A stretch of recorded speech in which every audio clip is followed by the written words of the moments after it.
Hello, everyone. This is Rick, and welcome to Astralclub. This is Ambassador to Planet Haven. Before I get into it, just want to mention Patreon. If you're interested in supporting Astralclub on Patreon, you can do so.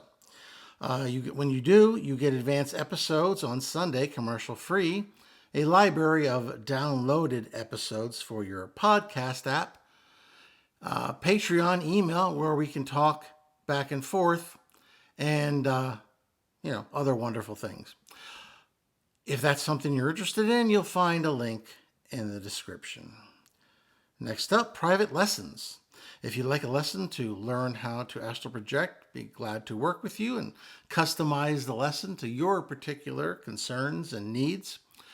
If that's something of interest, you will find an email where you can request info in the description. Let's get started. Ambassador to Planet Haven. Now, you all know that I've been working with Peter. He was assigned to me as an acolyte. Now, Peter, in his last lifetime, when he passed, he was a priest, and he died right around the mid-1920s, and he was Irish. It's amazing to me how much our culture has changed in the last 100 years. And I'm talking particularly the West here for the most part. And it's something that we all have gotten used to. It happens gradually. Culture changes happen gradually. And, we are just used to it. It becomes part of our society, and it's just something that just becomes part of our reality. We don't question it. Well, when you're dealing with someone, especially a priest from 1920s Ireland, you have peculiar and particular challenges that you have to face. I've shared some of those with you already, but it's only gotten worse. We've gone to San Francisco to do some rescue work. We've also gone to Philadelphia again, the Kensington area, because there's many souls there who are tortured and in need of aid. And of course, I've taken Peter with me. I'll tell you just a few of the stories that have been challenging for him. The first was we met an individual who died of a drug overdose. He was a male. He looked to be in his late 20s, mid to late 20s. It's tough. He was on meth for a long period of time, and meth can really ravage your looks. So it can skew how you look from an aging perspective. He looked older than late 20s, but I think that's what he was based on the surface scanning that I did. He was a very gruff, rough individual. He lived a tough and fast life. He was tatted. He had tattoos from the neck. He had it all over his neck, right on down to his waist. Now, I don't know if his legs were tattooed as well. He had on, what appeared to be leather pants, black leather pants, something you would typically find with, a motorcycle type guy. He was in a motorcycle club, one of the one percenters, the criminal type element. So, he was shirtless, so it was pretty easy to see. And he was completely covered with these tattoos. This was something that Peter found an anathema. At first, he turned to me and said, ignoring this soul, "Is he a primitive?" And I said, "Is he a what?" He goes, "Well, is he from darkest Africa or some similar primitive Pacific island?" I looked at the guy. He looked to me to be your average motorcycle white guy. And I said, "Well, I'm going to go out on a limb here, Pete, and say no. In our society, tattoos have become quite common. He looked at me with shock and said, "Do you have tattoos?" I said, "No, I don't have tattoos. I'm a boomer." And, you know, when I was growing up, the only people who had tattoos were people who were in motorcycle clubs and sailors.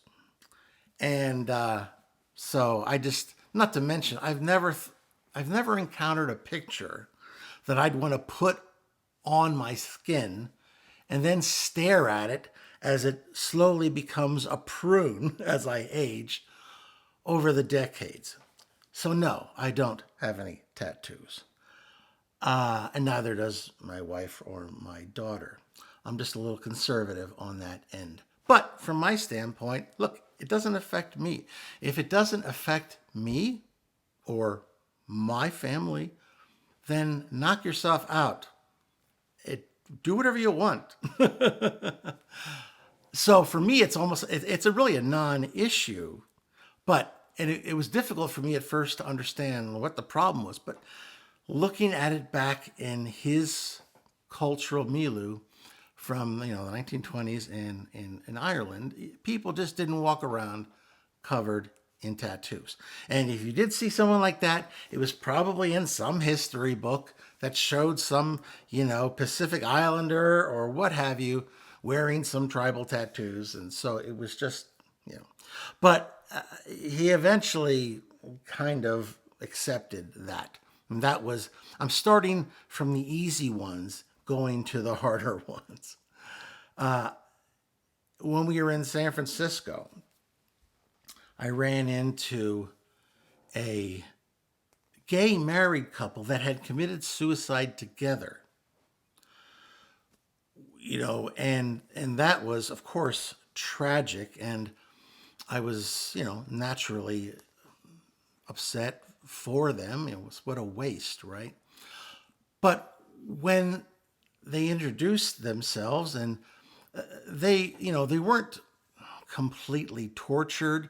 They at least had each other, but they were still obviously in distress. Nobody likes to be in the lower astral after committing suicide. So I thought this would be a fairly easy. They were intelligent. Yes, they were emotionally upset.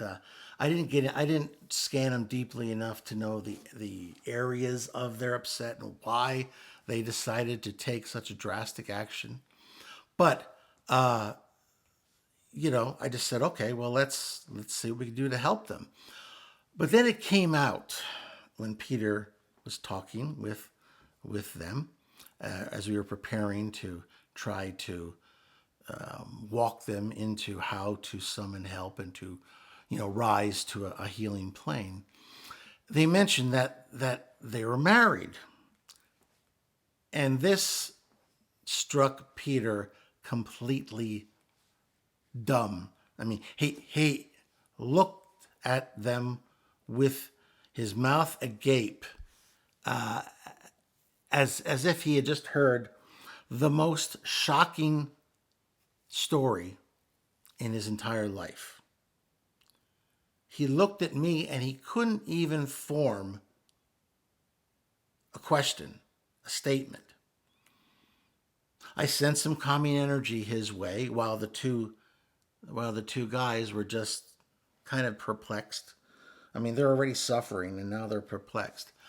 And I kind of took Peter aside and I said, yes, they're married. And he looked at me.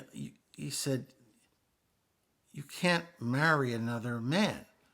That's against the laws of God and man." I said, "Pete, things have changed since you were here.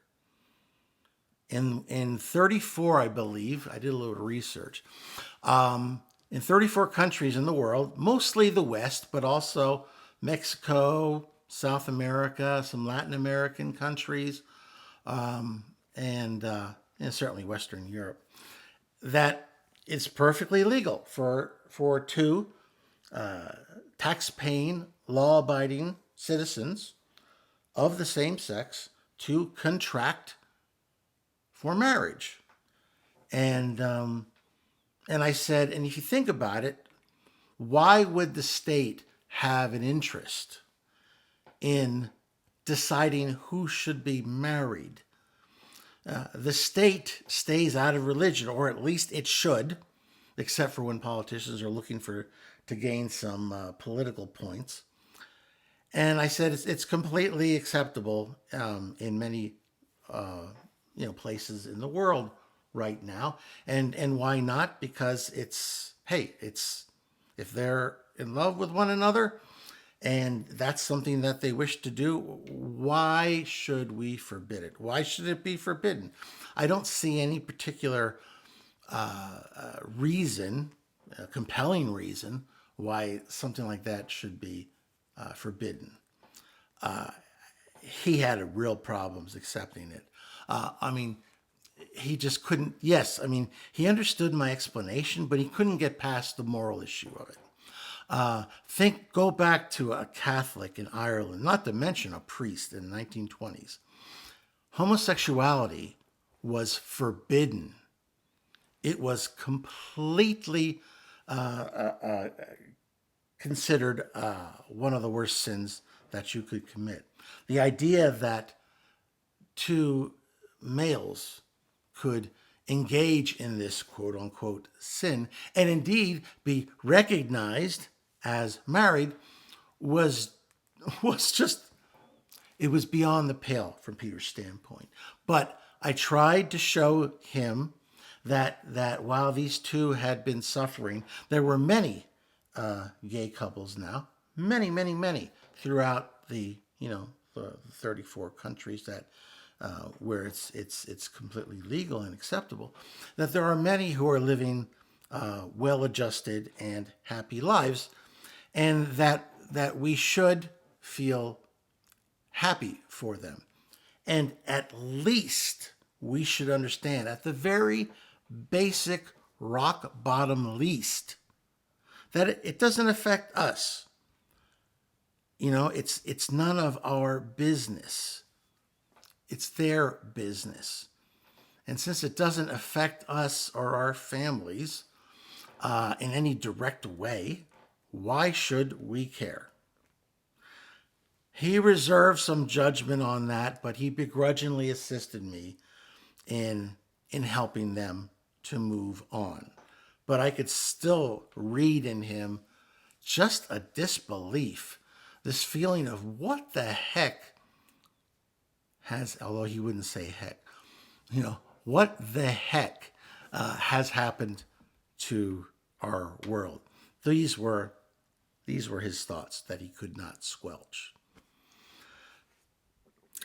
On that same trip to San Francisco, we also ran into a trans person.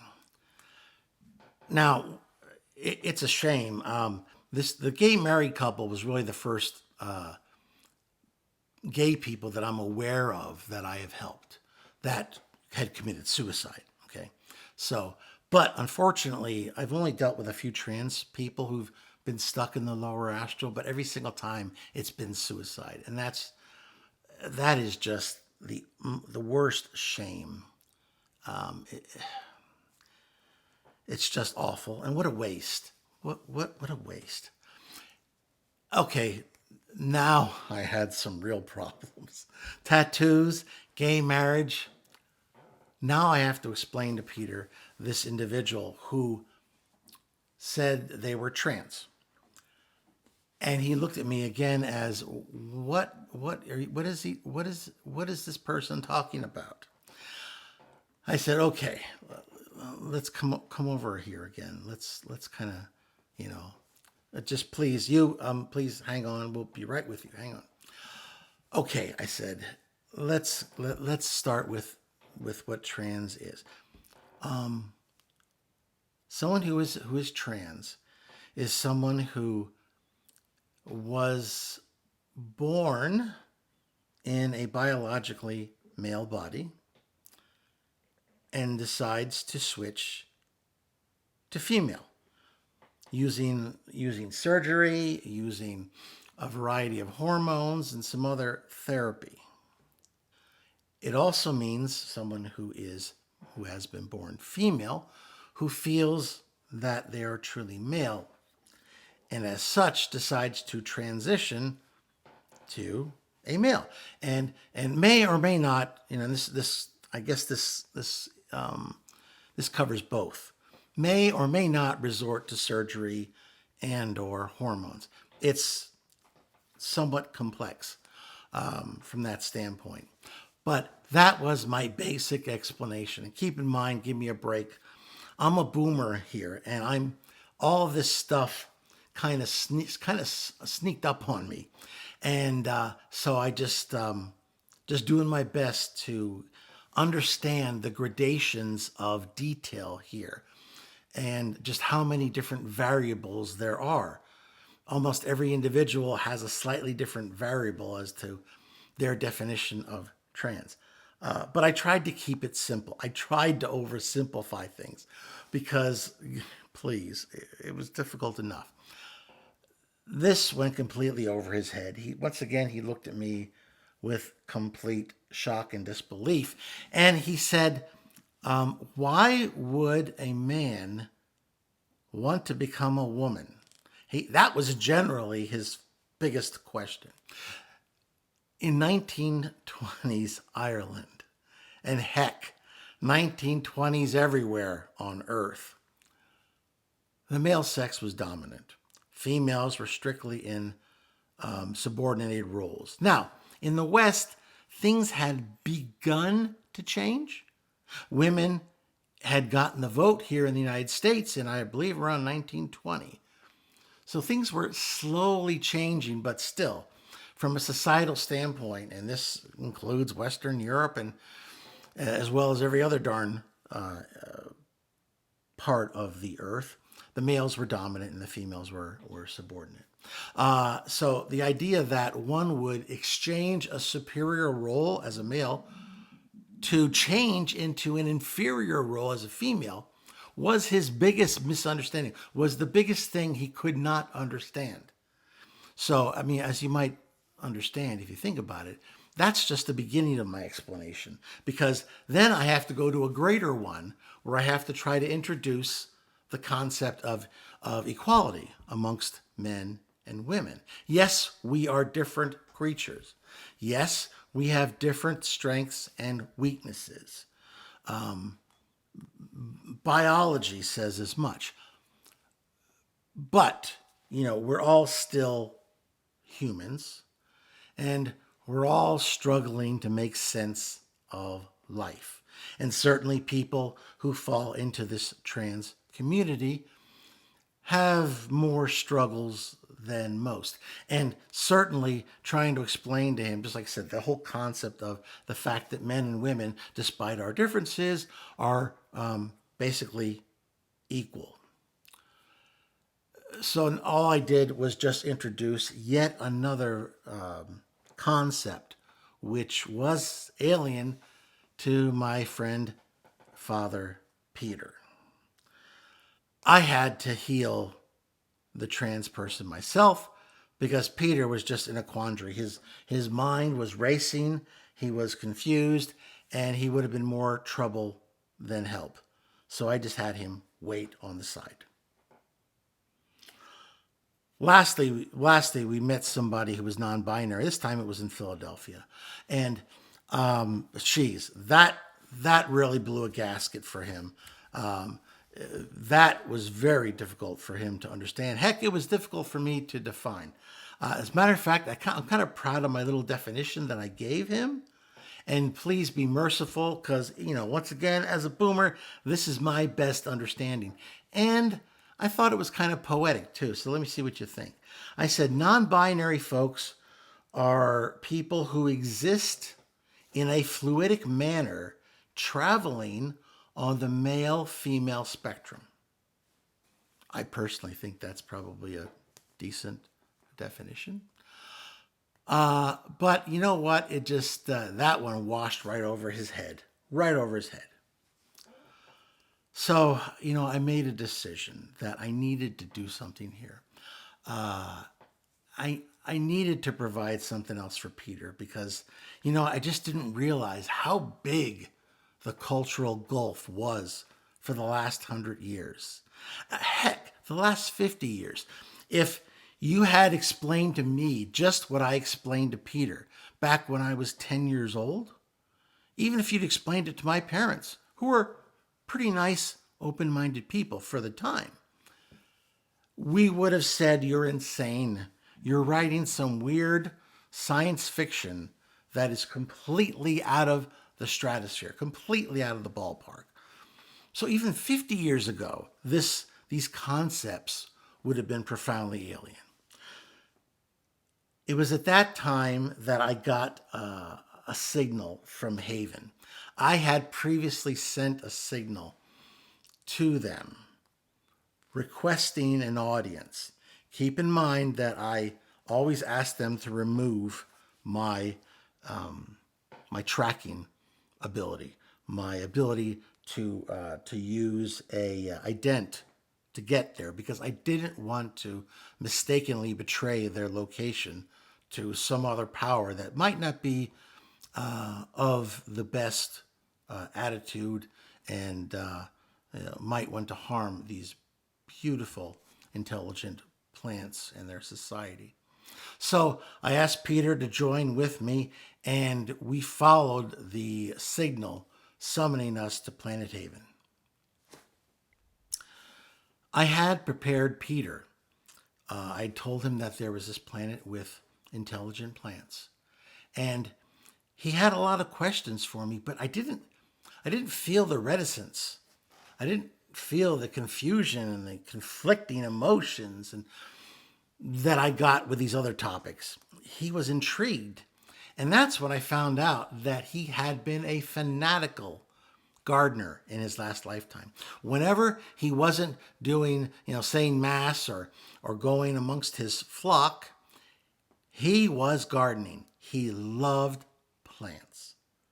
So I figured, hey, what a great place to give him a break, introduce him.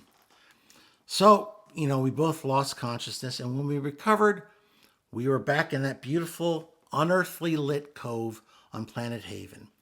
Beautiful yellows and blues everywhere, reds, just one lovely fluorescent color.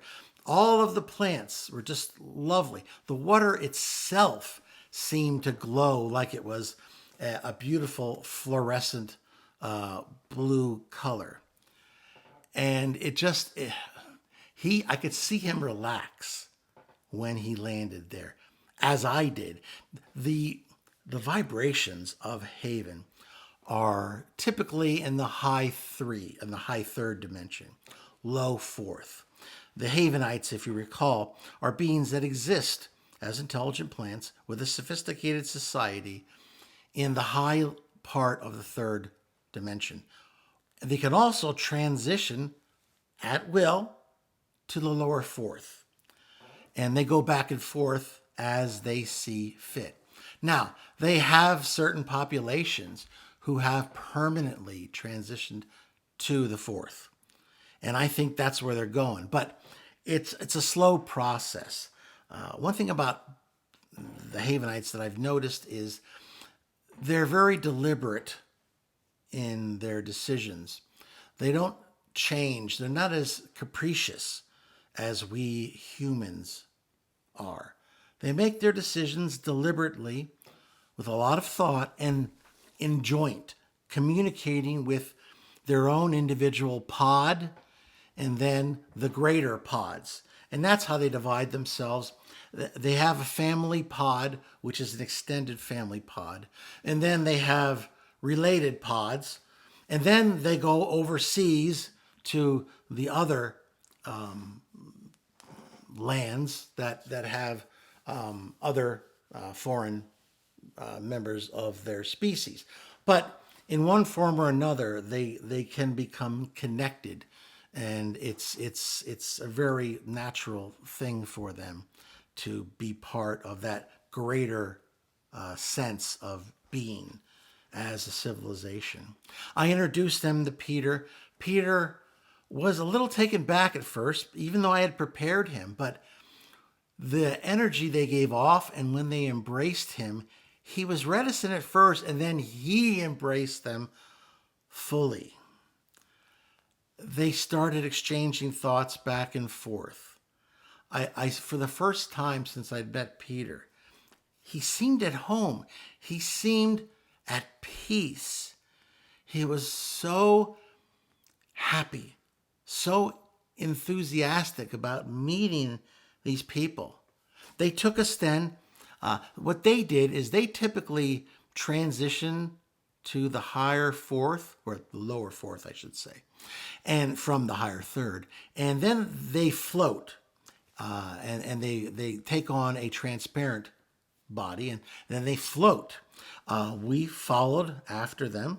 When they arrived, I don't know what I expected, but when they arrived at their individual pod home, I don't know what I expected, but what I saw seemed more Native American to me than anything else.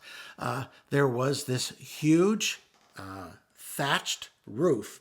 And when I say thatched, don't think there was any open spaces. You could probably shine a spotlight above that thatched roof, and there wouldn't be any light underneath. You wouldn't be able to see any light underneath. It was that tightly and expertly woven. And in there was a series of longhouses. That's the only way I can best describe it in earth terms. Anyone who's studied Native American cultures, most particularly the Native American cultures on the East Coast, and I know most particularly in the Northeast, but I think they may have been further south too. I'm not sure. At any rate, a longhouse is simply what it sounds. It is a long dwelling that is meant for family groups. They invited us inside, and we went in there. It was fairly plain. There wasn't, well, I guess I don't know what I was expecting. There wasn't furniture. It was just a dirt floor, and there was channels with, metal. No, was it metal?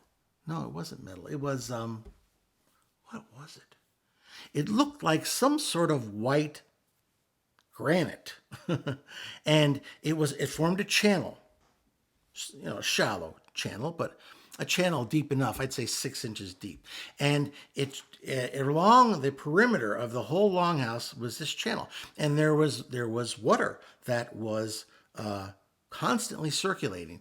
And I was told that yes, it was good old H2O. There was sugars in there. Makes sense, plants, right? And as well as trace minerals that their people required. So what they would do, and there were some plants that were in there already, and they were up against the wall of this longhouse, and I could see that they had their tendrils dipped in the fluid, the nourishing fluid, and that they were feeding.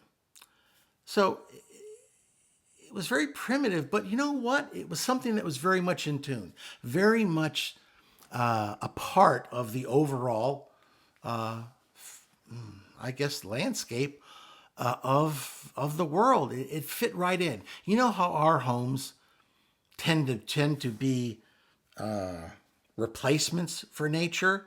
We bulldoze nature, and then we build our homes. Now, their setup here seemed to me to be something that, is part of nature rather than something that is placed as an intruder into nature. We spent more time there. Just speaking with the Havenites, finding out. Peter did most of the questioning because he was endlessly fascinated by their culture. And most of the stuff that they talked about was things that I've already talked about in conjunction with Planet Haven, in that how they evolved and where they are currently in their evolution, their culture, their beliefs.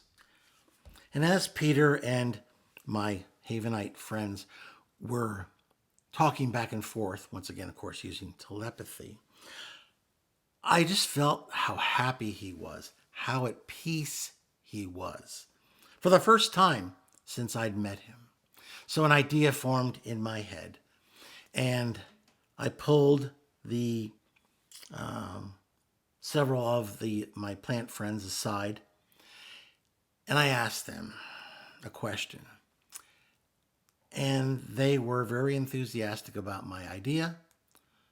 So I said, let's go and talk with Peter. I said, Peter, I have an idea, and tell me if this is something you'd be interested in. I would like you to stay here for some period of time as the Earth ambassador to Planet Haven. He thought about it for a second, but his face lit up.